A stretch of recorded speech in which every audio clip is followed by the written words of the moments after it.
بسكوت القلب ده معمول بطريقة جديدة خالص، تعالوا نشوف عملناها ازاي. اول حاجة بقى معايا 200 جرام من الزبدة بحرارة الغرفة، عليهم كوباية سكر حبيبات ومعلقة فانيليا. هضرب دقيقتين لغاية ما احس ان السكر اختفى شوية.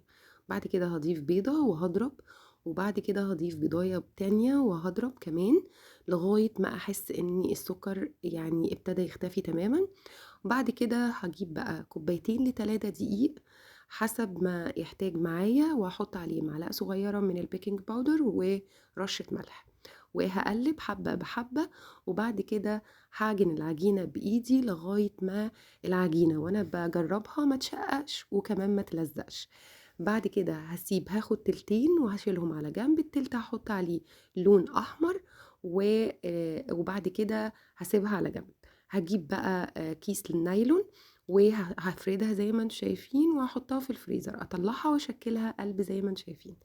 هجيب بقى طبق ميه واجيب القلوب دي احطها صف كده لغايه ما تبقى معايا بالمنظر ده، احطها في الفريزر تاني واطلعها عشان هجيب باقي العجينه وهفردها عليها زي ما انتم شايفين كده حبه بحبه. وبعد كده اجيبها اسطوانه واعملها بالاسطوانه كده وادخلها في الفريزر. بعد كده اطلعها اقطعها واحطها في الصينيه واخبزها بالهنا والشفا. يا رب الفيديو يعجبكم.